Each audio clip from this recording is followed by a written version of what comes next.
ভোলে বাবা পারকারিকা সিরিয়ালে আজকের পর্বে আপনারা এক নাটকীয় মোড় দেখতে পাবেন। কারণ আজকের গল্পের শুরুতে দেখা যায় ভাত কাপড়ের অনুষ্ঠানে হঠাৎ করে সেখানে জ্যোতি এসে হাজির। এরপরে সেখানে এসে সবাইকে অবাক করে দিয়ে জ্যোতি বলে, দেখো অতীতে যা হবার সেটা হয়ে গেছে, তাই আর আমি পুরোনো দিনের কোনো কথাই মনে রাখতে চাই না। তাই সবকিছু ভুলে আমি আবার নতুন করে বাঁচতে চাই।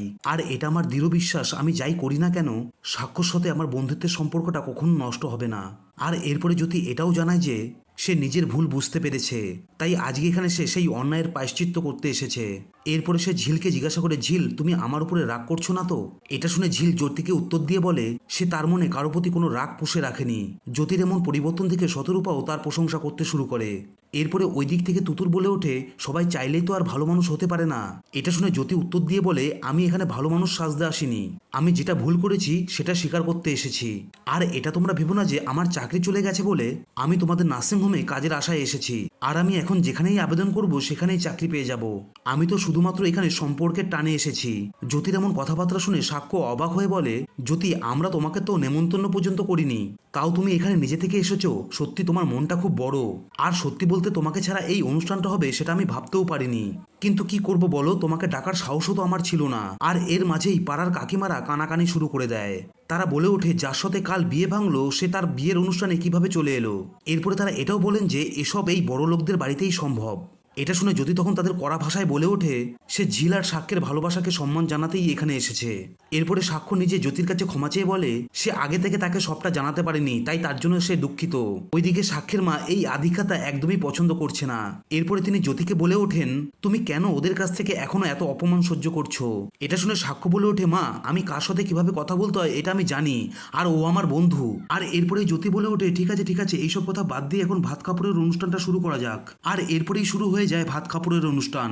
সুদর্শনা ভাত কাপড়ের থালা সাজিয়ে আনতে গেলে জ্যোতিও যেচে গিয়ে সাহায্য করতে চায়। আর এরপরেই সে লক্ষ্য করে দেখে থালায় মাছের মাথা নেই, আর এটা নিয়েই তখন অনেক শোরগোল বেঁধে যায়। আর এরপরে সব জোগাড় জানতে করে সাক্ষ্যের হাতে ভাতের থালা তুলে দেওয়া হয়।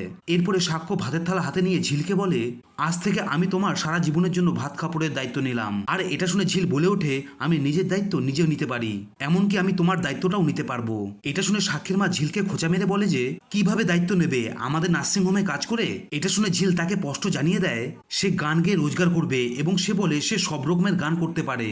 আর এটা শোনার পরে সাক্ষ্যের মা ঝিলকে তীব্র আপত্তি জানায়। এরপরে তিনি বলেন এই বাড়ির বউ হয়ে বাইরে গান গাইতে যাওয়া চলবে না। তখন সাক্ষ্য তার মায়ের গান গাওয়ার প্রসঙ্গ টেনে ঝিলকে সমর্থন করলে পরিস্থিতি আরো উত্তপ্ত হয়ে ওঠে। এমনকি সাক্ষ্যের মা ঝিলকে মা ডাকার অধিকার পর্যন্ত দিতে অস্বীকার করে। এরপরে ভাত কাপড়ের অনুষ্ঠানের শেষে ঝিল যখন সাক্ষ্যকে প্রণাম করতে যায়, আর তখনই জ্যোতি কৌশল করে ভাতের থালাটা ধরতে যায়। আর এরপরে জ্যোতি সবার সামনে ইচ্ছে করে ভাতের থালাটা ফেলে দেয়। এরপরে সেই ভারী থালাটা সরাসরি ঝিলের পায়ের উপরে গিয়ে পড়ে এবং ঝিলের পা কেটে রক্ত বের হতে শুরু করে। আর মুহূর্তের মধ্যেই আনন্দের উৎসবে বিষাদের ছায়া নেমে আসে।